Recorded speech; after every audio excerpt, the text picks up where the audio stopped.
In the autumn of 1918, the Great War raged on with a ferocity that seemed unending. The Western Front was a hellish landscape of trenches, barbed wire, and relentless artillery fire. Amidst this chaos, the American Expeditionary Forces, under the command of General John J. Pershing, had joined the fray, bringing fresh troops and renewed vigor to the weary Allied forces. Among these troops was the 77th Infantry Division, a unit composed largely of draftees from New York City, known for their tenacity and diverse backgrounds. On October 2, 1918, the 77th Division was part of a massive Allied offensive aimed at breaking through the German lines in the dense and foreboding Argonne Forest. The goal was to cut the German forces in two and hasten the end of the war. Within this division was a battalion commanded by Major Charles W. Whittlesey, a Harvard-educated lawyer-turned-soldier. His men were a mix of tough city boys and immigrants, bonded by the crucible of war. As the offensive began, Major Whittle's battalion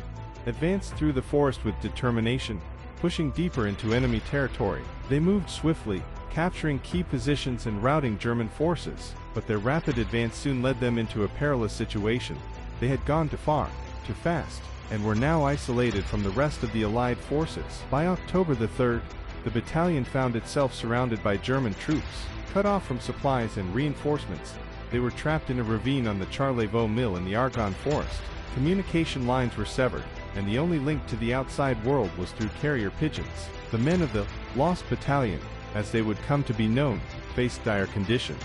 Food and water were scarce, and they were constantly under German sniper fire and artillery bombardment. Despite the grim circumstances, Major Whittlesey maintained a resolute demeanor, inspiring his men to hold their ground. The battalion repelled numerous German assaults, using their limited ammunition wisely and fighting with a ferocity born of desperation. The Germans, recognizing the strategic importance of the battalion's position, were relentless in their attacks. In their darkest hour, the battalion's survival depended on a pigeon named Cher Ami. With radio communications down and runners unable to break through enemy lines, Whittlesey dispatched Cher Ami with a desperate message to the headquarters. The pigeon flew through a hail of gunfire, carrying a plea for artillery support to shift its aim away from their position, as friendly fire had mistakenly targeted them. Despite being shot and severely wounded, Cher Ami reached the Allied lines, delivering the message that ultimately saved many lives. The artillery adjusted its aim, and the battalion was spared from further friendly fire. For 6 harrowing days, the Lost Battalion held their position against overwhelming odds. Their plight became known to the higher command, and efforts to rescue them intensified. On October 8th, a relief force finally broke through the German encirclement, reaching the battered and exhausted men of the Lost Battalion. Of the original 550 men, only about 194 walked out unscathed.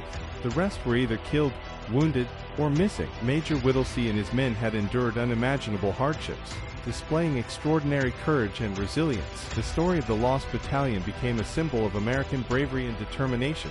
Major Whittlesey and other key figures received the Medal of Honor for their heroism. The battalion's sacrifice highlighted the human cost of war, but also the unbreakable spirit of those who fight in it. Major Whittlesey, haunted by the memories of the Argonne, struggled to find peace after the war. His sense of duty and the weight of command during those desperate days left a lasting impact on him.